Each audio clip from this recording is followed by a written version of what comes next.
నమస్కారం. ఈరోజు సుఖీభవలో తలంతా తిరుగుతున్నట్లుగా ఉంటుందా?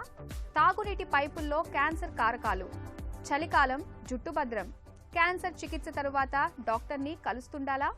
ఇంకా హెల్త్ టిప్. వాహనాల్లో ప్రయాణిస్తున్నప్పుడు, ఎత్తైన ప్రాంతాలకు వెళ్ళినప్పుడు మనలో కొంతమందికి తలంతా తిరుగుతున్నట్లుగా, కళ్ళు తిరుగుతున్నట్లుగా ఉంటుంది. వాంతి అయిపోతుందేమో అన్నట్లుగా ఉంటుంది. అయితే ప్రయాణాలు చేయకపోయినా, ఎత్తైన ప్రాంతాలకు వెళ్ళకపోయినా మనలో కొంతమందికి అస్తమానం తలంతా తిప్పేస్తున్నట్లుగా ఉంటుంది. ఈ రకమైన పరిస్థితిని డాక్టర్లు వెట్టైగో అని, డిజినెస్ అని పిలుస్తారు. వెట్టైగో గురించిన పూర్తి వివరాలని డాక్టర్ని అడిగి ఇప్పుడు తెలుసుకుందాం.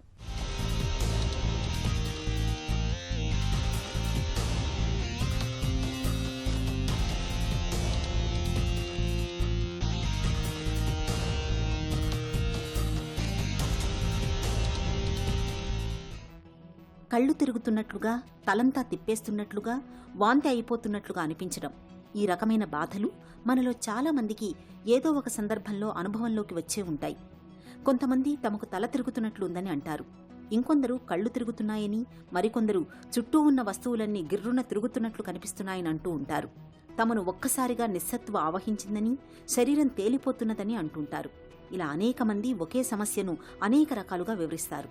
ఈ సమస్యను డాక్టర్లు వర్టిగో అని, డిజినైస్ అని పిలుస్తారు. తలతిప్పుడు అనేది ప్రధానంగా మెదడుకు రక్త సరఫరా తగ్గడం వల్ల కానీ, లేదా లోపలి చెవిలోని బ్యాలెన్స్ కేంద్రానికి మెదడుకు మధ్య సమతూకం దెబ్బతినడం వల్ల కానీ వస్తుంటుంది. అయితే తల తిరగడం అనేది నిజానికి జబ్బు కాదు, ఒక లక్షణం మాత్రమే. తల తిప్పడం అనేది కొన్ని క్షణాల నుంచి కొద్ది గంటలు, కొన్నిసార్లు కొన్ని వారాల పాటు ఉండే అవకాశం ఉంది. తల తిప్పడం అనే సమస్య ఎక్కువగా వృద్ధుల్లో కనిపిస్తూ ఉంటుంది. వట్టిగా ఉన్న వాళ్ళు ఏమవుతుందంటే వాళ్ళకి చుట్టూ ఉండే పరిసరాలంతా తిరిగిపోయినట్టు, స్పిన్నింగ్ అంటారు దాన్ని. ప్రపంచమంతా తిరిగిపోయినట్టు అనిపించడం కానీ, బాడీలో కూడా అదే ఫీలింగ్ ఉంటుంది అన్నమాట. ఈ సమస్య ఉన్నవాళ్ళు నిలబడాలన్నా కూడా, కూర్చోవాలన్నా, నడవాలన్నా కూడా కొంచెం ఇబ్బందిగా ఉంటుంది. వట్టిగా ఏంటంటే ప్రజెంటేషన్ ఎట్లా ఉంటుందంటే సడన్గా వస్తుంది అనమాట. దాన్ని అక్యూట్ వట్టిగా అంటారు. సడన్గా తల తిరగడం కానీ దీన్ని అక్యూట్ వట్టిగా అంటారు. అట్లా రెండోది అంటే ఎపిసోడిక్గా ఒక పీరియడ్ వరకు, ఒక వారం నుంచి ఒక నెల వరకు అట్లా ఒక పీరియడ్గా ఉంటుంది. ఎపిసోడిక్ ఉంటే దాన్ని ఎపిసోడిక్ వట్టిగా ఉంటారు. మూడోది ఏంటంటే పర్సిస్టెంట్, కంటిన్యూస్గా ఉంటుంది, దాన్ని క్రానిక్ వట్టిగా ఉంటారు. ఇట్లా ఒక్కొక్క ప్రజెంటేషన్ బట్టి డివైడ్ చేస్తారు. అక్యూట్, ఎపిసోడిక్, క్రానిక్ వట్టిగో అన్నట్లు. వట్టిగో తలదిప్పుడున్న పాటికి ఏంటంటే వాంతి వచ్చి ఉండడం కానీ, వాంతులు రావడం కానీ, నడుస్తూ ఉంటే తోసినట్టు ఉండడం కానీ, తలనొప్పి రావడం కానీ, డిస్కంఫర్ట్గా ఉండడం కానీ, ఇవన్నీ కూడా అసోసియేటెడ్ కండిషన్స్ అనమాట. వట్టిగో ఎందుకు వస్తుందంటే ప్రధానంగా కంటి నుంచి తర్వాత చెవిలో ఇన్నర్ ఇయర్స్ ఉంటాయి అనమాట. ఇన్నర్ ఇయర్ దాని నుంచి కూడా సిగ్నల్స్ వెళ్తుంటాయి. తర్వాత సెన్సరీ ఆర్గాన్స్ అనమాట, జాయింట్ పొజిషన్ సెన్సు. సో ఇవన్నీ కూడా బ్రెయిన్కి సిగ్నల్స్ వెళ్తాయి. బ్రెయిన్కి సిగ్నల్స్ వెళ్ళి ఇవన్నీ కూడా ఇంటిగ్రేట్ అయిపోయి బ్రెయిన్ నుంచి మళ్ళీ సంకేతాలు వస్తాయి. ఎట్లా మెయింటైన్ చేయాలి బ్యాలెన్స్ని, ఎట్లా కూర్చోవాలి, ఎట్లా సర్దుకోవాలి, ఎట్లా నడవాలి అంటే.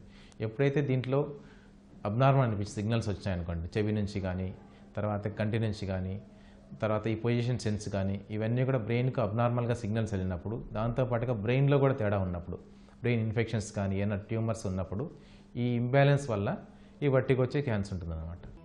తల తిప్పడం, తలంతా తిరుగుతున్నట్లుగా అనిపించడంలో బాధితులకు 2 రకాల అనుభవాలు ఎదురవుతుంటాయి. మొదటి రకంలో ఆబ్జెక్టివ్, అంటే వ్యక్తికి తన చుట్టూ ఉన్న వస్తువులు తిరుగుతున్నట్లుగా ఉంటుంది. రెండో రకం సబ్జెక్టివ్, అంటే వ్యక్తి తనే తిరుగుతున్నట్లుగా అనుభూతి చెందుతుంటాడు. తలతిప్పు సమస్యకు 2 చెవుల్లోనూ వెస్టిబ్యులార్ సిస్టమ్ సమతూకం దెబ్బతినడంతో పాటు ఇతరత్రా చాలా కారణాలే కనిపిస్తాయి. ఏదైనా వాసన పడనప్పుడు, చెవిలో హోరుతో బాధిస్తున్నప్పుడు, ప్రయాణాలు గిట్టనప్పుడు, బీపీ ఎక్కువ తక్కువ అయినప్పుడు, రక్తంలో షుగర్ తగ్గినప్పుడు, నిద్ర చాలనప్పుడు, చూపులో తేడాలు ఉన్నప్పుడు, కొన్ని రకాల మందుల మూలంగా కూడా తరచూ తలతిప్పు సమస్య ఎదురవ్వచ్చు. అరుదుగా పక్షవాతం, మెదడులో కణితులు, తలకు తగిలే దెబ్బలు, మీనియర్స్ డిసీజ్ వంటి వాటి వల్ల కూడా తల తిప్పడం అనే సమస్య ఎదురయ్యే అవకాశాలు ఉంటాయని చెబుతారు డాక్టర్లు. వట్టిగో వచ్చిన తర్వాత కొన్ని టెస్టులు ఉంటాయి మాకు చేసేదానికి. దాన్ని ఫుకుడా టెస్ట్ అంటారు, రాంబర్గ్ టెస్ట్ అనేసి, కొన్ని తర్వాత హెడ్ ఇంపల్స్ టెస్ట్ అని. సో ఈ టెస్టులు చేసినప్పుడు ఏమవుతుందంటే ఇది చెవిలో ప్రాబ్లం వల్ల వస్తుందా, లేకపోతే బ్రెయిన్లో ప్రాబ్లం వల్ల వస్తుందా, దాన్ని బట్టి ఒక క్లూ ఉంటుంది. దాన్ని బట్టి కొన్ని టెస్టులు చేస్తాం. బ్రెయిన్ ఎంఆర్ఐ టెస్టులు, తర్వాత నర్వ్ కండక్షన్ స్టడీస్ చేసిన తర్వాత ప్రాబ్లం ఎక్కడుందో కనుక్కొని దాన్ని బట్టి ప్రొసీడ్ అవుతాం. సో ఇప్పుడు అక్యూట్ వర్టిగో అంటే ఈ బ్రెయిన్ ఇన్ఫెక్షన్స్ రావచ్చు. వెస్టిబులర్ న్యూరైటిస్, చిన్న ఇన్నర్ ఇయర్లో ఇన్ఫెక్షన్స్ వెస్టిబులర్ న్యూరైటిస్ అంటారు. సో దానికి ఏంటంటే యాంటీబయాటిక్స్ పెట్టడం కానీ తర్వాత వెస్టివర్ సప్రెసెంట్స్ ఇస్తాం అనమాట. అట్లా కాకుండా ఎపిసోడిక్ వచ్చేటి వినైన్ పెరాక్సిన్ పొజిషన్ వర్టిగో అంటారు. ఇది బీపీపీ అంటారు. దీన్ని ఎందుకు వస్తుందంటే చిన్న ఇయర్లో ఇన్నర్ ఇయర్లో ఏంటంటే కొన్ని ఆర్గాన్స్ ఉంటాయి, ఒటలిత్ ఆర్గాన్స్, అవి పొజిషన్ సరిగా లేకపోవడం వల్ల తల ఎట్లా ఇట్లు తిప్పినప్పుడు ఈ వర్టిగో వచ్చే అవ్వచ్చు అనమాట. సో దీనికి ఏం చేస్తామంటే రీపొజిషన్ చేస్తాం. రీపొజిషన్ చేసినప్పుడు బీపీవీ తగ్గిపోతుంది. తర్వాత క్రానిక్ వర్టిగో అంటే బ్రెయిన్లో ట్యూమర్స్ కానీ ఇట్లా వచ్చినప్పుడు దానికి సంబంధించి సర్జరీ చేయాల్సి ఉంటుంది అనమాట. ఒక్కోసారి ఏమవుతుందంటే సైకలాజికల్గా కూడా అన్ని నార్మల్గా ఉన్నా కూడా సైకలాజికల్గా వాళ్ళకి ఆందోళన ఉన్నప్పుడు తల తిరగడము ఇవన్నీ చెప్తుంటారు. వాళ్ళకి ఏంటంటే కౌన్సిలింగ్ చేయాల్సి ఉంటుంది అనమాట. వాళ్ళకు ఏమీ సమస్య లేదు నీకు అనేది ధైర్యం చెప్తే వాళ్ళకి కౌన్సిలింగ్ ఇవ్వడం వల్ల కూడా వాళ్ళకి వర్టిగో తగ్గుతుంది. సో సర్జరీ ఎప్పుడు చేస్తాము అంటే ఇన్నర్ ఇయర్లో నీరు చేరుతుంది అనమాట. దాన్ని ఎండోలింపాటిక్ హైడ్రాప్స్ అంటారు, మీనస్ డిసీజ్ అంటారు. ఈ నీరు చేరినప్పుడు ఏమవుతుందంటే ఈ వర్టిగో వచ్చే అవకాశం ఉంది. దీనికి ఏంటంటే ఈఎన్టీ సర్జన్ చెప్పేసి ఆ నీరుకి ఒక ట్యూబ్ కనెక్షన్ పెడతామండి. సో ఆ నీరుకి తగ్గిపోయినప్పుడు వర్టిగో తగ్గిపోతుంది. ఇంకోటి ఏంటంటే ట్యూమర్స్ ఉంటాయి, బ్రెయిన్ స్టెమ్ ట్యూమర్స్ కానీ సెరిబెల్లం ట్యూమర్స్ కానీ ఉన్నప్పుడు ఏమవుతుందంటే ఈ వర్టిగో వచ్చే అవకాశం ఉంటుంది. సో దీన్ని కూడా సర్జరీ చేస్తాం. ఇంకోటి అన్నాల్జాలి మాల్ఫార్మేషన్స్ అంటారు, అవి పుట్టుకతో రావచ్చు. సో దాన్ని ఏంటంటే న్యూరో సర్జన్తో చెప్పేసి చేయడం వల్ల వర్టిగో తగ్గే అవకాశం ఉంటుంది. వెట్టిగోతో బాధపడుతున్నప్పుడు కళ్ళు తిరుగుతున్నట్టు ఉంటుందని, మైకంగా ఉంటుందని, తూలుతున్నట్టు ఉందని, పడిపోతున్నట్లు ఉందని, నడుస్తుంటే పక్కకు ముందుకు పడిపోతున్నట్టు ఉంటుందని బాధితులు డాక్టర్కి చెబుతారు. ఇలాంటప్పుడు బాధితులు చెబుతున్న లక్షణాలను బట్టి డాక్టర్లు చికిత్స మొదలు పెడతారు. కొంతమందిలో వర్టిగో 5 నుండి 10 నిమిషాలుంటుంది. ఇంకొంతమందిలో 2 గంటలు కూడా ఉండొచ్చు. నడుస్తుంటే పక్కకు తిరుగుతున్నట్టు, ముందుకు తోస్తున్నట్టు ఉంటుంది. ఈ లక్షణాలను మెదడుకు సంబంధించిన కారణాల్లో చూస్తారు. వర్టిగోకు కారణాన్ని బట్టి మనము జాగ్రత్త తీసుకోవాలన్నమాట. ఫ్రీక్వెంట్గా కూడా చెవిలో ఏదో ఇన్ఫెక్షన్ వచ్చినప్పుడు డాక్టర్ని సంప్రదించాలి. తర్వాత ఈ బీపీ షుగర్ని కంట్రోల్లో పెట్టుకోవాలి. ఇంకేదన్నా ట్యూమర్స్ లాంటి లక్షణాలు ఏదైనా ఉంటే, హెడ్ఏక్ మాటిమాటికి వస్తూ ఉంటే, హెడ్ఏక్ వచ్చినప్పుడు డాక్టర్ని సంప్రదించి ఎంఆర్ఐ స్కాన్ తీసి ఏదైనా ట్యూమర్ లాంటిది ఏదైనా ఉంటే వెంటనే సర్జరీ చేసుకోవాల్సిన అవసరం ఉంది. తలతిప్పు సమస్యతో బాధపడుతున్నప్పుడు జీవనశైలి, అలవాట్లలో ప్రత్యేకంగా జాగ్రత్తలు తీసుకోవాలి.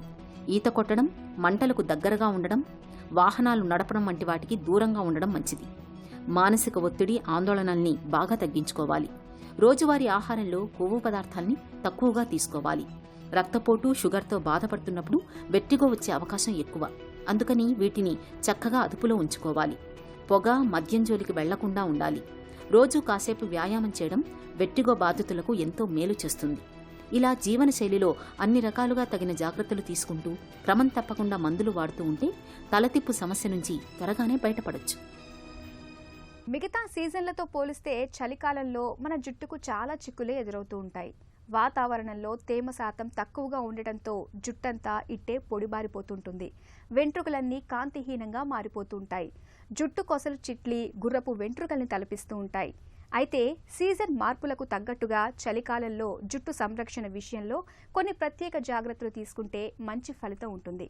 చలికాలంలో జుట్టు పొడిబారకుండా ఉండేందుకు ఏం చెయ్యాలో, ఎలాంటి జాగ్రత్తలు తీసుకోవాలో ఇప్పుడు తెలుసుకుందాం. చలికాలంలో జుట్టు రాలడాన్ని అరికట్టడానికి ఆయుర్వేదం కొన్ని ప్రత్యేకమైన పరిష్కారాల్ని చెబుతుంది. కోడిగుడ్డు, పెరుగు, అరటిపండు, ఆలివ్ నూనె, నిమ్మరసాల మిశ్రమాన్ని జుట్టుకు పట్టిస్తుంటే మంచి విటమిన్ ఈ క్యాప్సిల్ కూడా కలిపి బాగా కలియ తిప్పి మిశ్రమాన్ని తయారు చేయాలి. తలస్నానం చేసిన తర్వాత ఈ మిశ్రమాన్ని కుదుళ్ల వరకు పట్టించాలి. 15 నుంచి 20 నిమిషాల పాటు అలాగే పూర్తిగా కోలుకున్న తరువాత ఇక అంతా బాగుందని హాస్పిటల్కు వెళ్లాల్సిన అవసరం లేదనుకుంటారు మనలో చాలా మంది.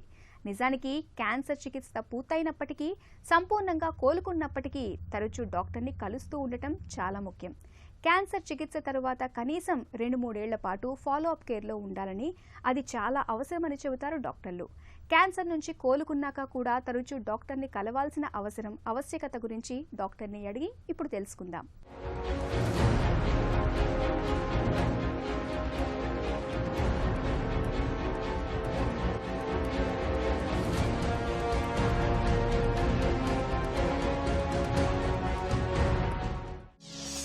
క్యాన్సర్ చికిత్స తర్వాత దుష్ఫలితాలు ఎంతకాలం ఉంటాయి?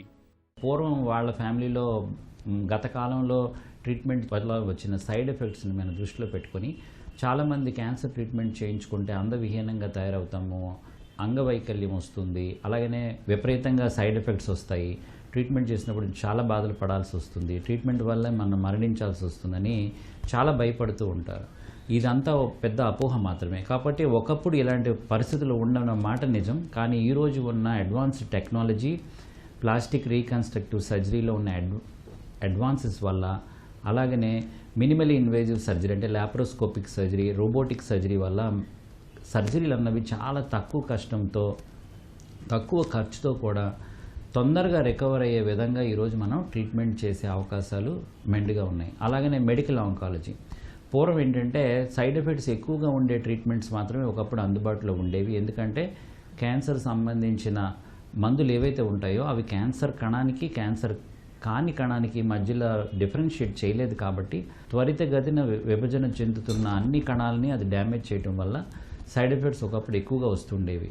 ఈరోజు సైడ్ ఎఫెక్ట్స్ రాకుండా ముందుగానే మనం ట్రీట్మెంట్ చేసి నివారణ పొందే అవకాశం ఉంది. అంటే ఈరోజు జుట్టు ఊడిపోవడం అనేది ఒక క్యాన్సర్ ట్రీట్మెంట్కి సంబంధించిన సైడ్ ఎఫెక్ట్. అది తప్పించి తెల్ల కణాల సంఖ్య తగ్గిపోవడం వల్ల ప్రాణం పోవటం, ఇలాంటి విపరీతంగా వాంతులు అయ్యి ప్రమాదం అవ్వటం, ఇలాంటి సైడ్ ఎఫెక్ట్స్ లేకుండా ఈరోజు మనం ట్రీట్మెంట్ చేయగలుగుతూ ఉన్నాం. రేడియేషన్ థెరపీ తీసుకుంటే ఇంతకుముందు deep X-ray therapy, cobalt therapy అనేది ట్రీట్మెంట్ విధానాలుగా ఉండేవి. ఈరోజు linear accelerators, cyber knife, gamma knife, proton therapy, ఇలాంటి రకరకాలైన ట్రీట్మెంట్ విధానాలు మనకు అందుబాటులోకి రావడం వల్ల ఈరోజు ఎంత ట్యూమర్ ఉంటే అంతవరకు మాత్రమే మనం ట్రీట్మెంట్ చేసి పక్కనున్న భాగాలకి సైడ్ ఎఫెక్ట్స్ లేకుండా పూర్తిగా బాగైపోయే ట్రీట్మెంట్ విధానాలు మనం చేసే విధమైనవన్నీ మనకి ఇప్పుడు అందుబాటులో ఉన్నాయి. సైడ్ ఎఫెక్ట్స్ గురించి క్యాన్సర్ ట్రీట్మెంట్ చేయించుకోవడానికి అనుమానించాల్సింది కానీ భయపడాల్సింది కానీ అవసరం లేనే లేదు. క్యాన్సర్ చికిత్స తర్వాత రక్త పరీక్షలు ఏమైనా అవసరమా? కొన్ని క్యాన్సర్స్లో మాత్రం ఆ పర్టికులర్ బ్లడ్ టెస్ట్ చేసి ఈ క్యాన్సర్ మీకు ఉండుండొచ్చు అనేది మనం చెప్పగలుగుతూ ఉంటాం. సో ఇది ముఖ్యంగా తీసుకుంటే ప్రోస్టేట్ క్యాన్సర్ అనే కండిషన్ మగవాళ్లలో చాలా కామన్గా ఉంటుంది. సీరం ప్రోస్టేట్ స్పెసిఫిక్ యాంటిజెన్ అనే బ్లడ్ టెస్ట్ చేసి ప్రోస్టేట్ క్యాన్సర్ ఆ మనిషికి ఉందా లేదో మనం చెప్పగలుగుతాం.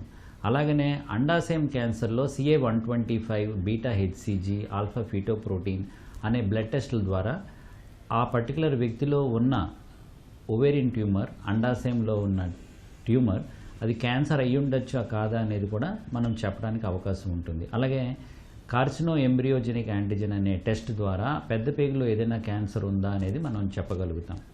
పర్టికులర్గా ఈ టెస్ట్ చాలా ముఖ్యం. ఏంటంటే డయాగ్నోసిస్ తొందరగా చేయడానికే కాకుండా అలాగనే ట్రీట్మెంట్ చేసిన తర్వాత పూర్తిగా క్యాన్సర్ నుండి ఆ వ్యక్తి నివారణ పొందాడా లేదా తెలుసుకోవడానికి కూడా పోస్ట్ ఆపరేటివ్ టైంలో ఈ బ్లడ్ టెస్టులు చేయించుకుంటూ తొలి దశల్లోనే ఒకవేళ క్యాన్సర్ మళ్ళీ తిరిగి వచ్చే పరిస్థితి ఉంటే కూడా తొలి దశల్లోనే మనం ఈ బ్లడ్ టెస్ట్ ద్వారా మనం గుర్తించే అవకాశం ఉంటుంది. క్యాన్సర్ చికిత్స తర్వాత మందులు ఏవైనా వాడాల్సి ఉంటుందా?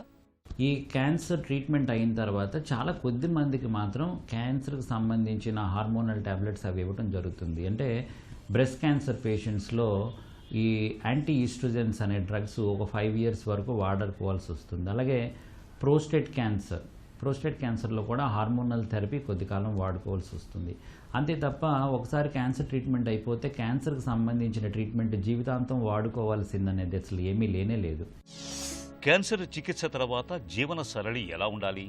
ఈ క్యాన్సర్ ట్రీట్మెంట్ అయిన తర్వాత మేము చాలామందికి చాలా ముఖ్యంగా చెప్పేది ఏంటంటే వాళ్ళు మంచి లైఫ్ స్టైల్ని పాటించాల్సిన ఆవశ్యకత ఖచ్చితంగా ఉంది. ఎందుకంటే రెగ్యులర్గా ఎక్సర్సైజ్ చేసి బాడీ వెయిట్ పెరగకుండా ఉండటం. ఎందుకంటే బాడీ వెయిట్ పెరగడం వల్ల కాంప్లికేషన్స్ కానీ రికరెన్సెస్ కానీ రావడానికి అవకాశం ఉంది.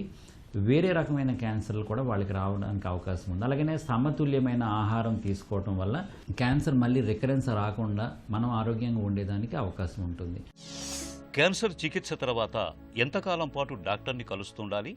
ఒకసారి ట్రీట్మెంట్ అయిపోయిన తర్వాత మళ్ళీ చాలామంది 4-5 సంవత్సరాల వరకు హాస్పిటల్కి రాకుండా ఉండిపోవటం, ఏదైనా ప్రాబ్లం వచ్చిన తర్వాతే రావడం జరుగుతూ ఉంటుంది. కానీ క్యాన్సర్ ట్రీట్మెంట్ అయిపోయిన మొదటి 3 సంవత్సరాలు చాలా ముఖ్యమైన టైం.